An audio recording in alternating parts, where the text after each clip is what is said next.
Well, our key focus today happens to be that of the fight against corruption. A lot of commentary making the rounds about how they're prosecuting the war, the impediments, and perhaps the successes, if you will. But we're joined first and foremost by Mr. Emeka Etiaba, a senior advocate of Nigeria. He joins us from Abuja. Morning, and thank you for joining us today. Well, the comments attributed to the chairman of the EFCC only recently did say that top lawyers are frustrating the fight against corruption. And we do know there's been some running battle between the commission, the judiciary.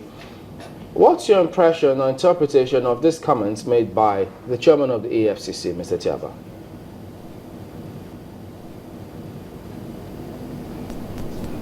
My impression is very simple. I think the chairman of EFCC is not getting it correct. The blame on the lawyers who defend the accused or suspect of corruption is misplaced and is not right. There's nowhere in the world where anybody who is presumed innocent by the country's constitution does not deserve that his case be ventilated by a lawyer. I must tell you that at one time or the other, we all need the services of lawyers. The acting chairman of EFCC today is the acting chairman, and tomorrow when he leaves office, there will be one or two issues that need clarification, and he finds himself branded a suspect. Is he going to fold his arms and say he will not employ the services of lawyers to ventilate his case? I think that comment is wrong.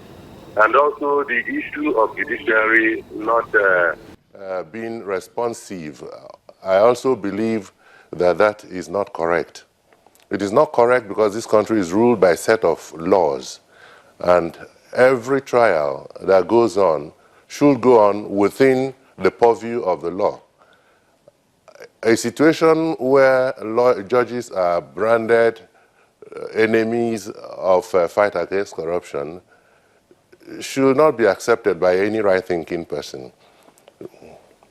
Reason being that when you do that, you now tie the hands of judges, and the only option they have at the end of time is to declare a suspect guilty to satisfy the powers that be, that they are not corrupt, that they are there for the fight against corruption.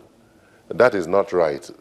If you go into the cases that are going on now, you realize that when you balance the accusations, the evidence in chief, and the cross-examination answers, you find out that the things are not as bad as the press makes them out to be.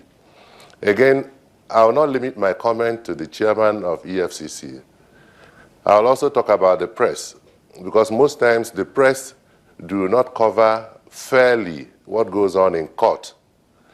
They publish what the witness of EFCC says under examination in chief, but they do not publish the answers given when the same witnesses answer questions under cross-examination. These things have a way of building up in the minds of the people, and at the end of time, when judgment comes, if it does not go the way the media has portrayed the suspect, again, lawyers, non-lawyers will come and begin to argue that the judges have taken bribe, the judges have not been fair, they are not actively involved positively in the fight against corruption. So I think we'll have to be circumspect when we make statements. Again, if the acting chairman of EFCC believes that senior lawyers are making prosecution of corruption cases difficult, the answer is very simple. There are senior lawyers who are available to join the prosecution team. They have even manifested that intention, and they should be employed by EFCC to join the team of prosecution. Probably if that is done, there will be a more a fair playing ground, and nobody will complain that any suspect has employed the services of a senior counsel. So I think senior lawyers should be involved in prosecution to make it more robust and then to be able to canvass the case of the state more effectively. But let me I will also finally commend the EFCC. I will also finally commend the EFCC because I noticed these few days that their style of investigation has changed a little bit from being physical to being a bit more intellectual in their ways. These days, you don't find the interrogators beating, hanging, forcing suspects to make statements. So I must commend them on that. So some of the comments he also made, perhaps you could explain a little on this one. He says, these prominent members of the bar collect corruption-tainted briefs, then aid and abet those who commit crimes by furnishing them with technical knowledge of how to escape long arms of the law, as well as how to hide the loot they had stolen. So this impression of his, what do you think of it? I wouldn't know what okay, you're hearing me now. I didn't hear the latter part of your statement. But if what you said is that the acting chairman of the EFCC has accused some senior lawyers of collecting monies and advising suspects how to evade justice or being brought to book, I wouldn't want to argue that because maybe he knows of one or two instances where it happened. It's not money. But I know that generally. He says they collect corruption-tainted briefs, not money per se. By my training as a lawyer, I know that even a man who commits murder in my own presence deserves a defense. The defense does not amount to the fact that he did not kill. The defense is to ventilate his own understanding of his actions and the result of his actions so that a court of competent jurisdiction can go ahead and pronounce him guilty or innocent. Corruption-tainted cases do not automatically amount to guilt. They don't at all. And let us divorce sentiment from the topic of anti-corruption.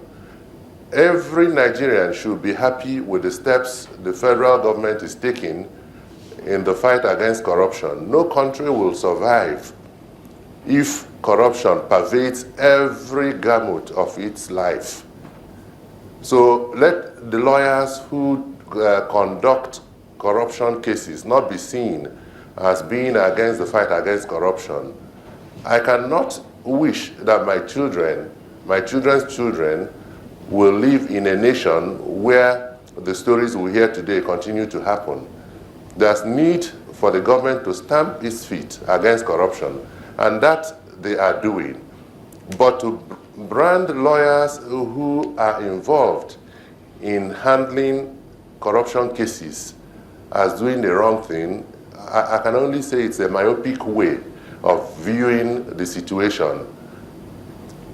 If you're talking about democracy, if you're talking about advancement of democracy, you should talk about people having the right to take full advantage of Section 36 of the Constitution of the Federal Republic of Nigeria, which provides that every Nigerian is deemed innocent until proven guilty. That affects also the way such suspects are treated.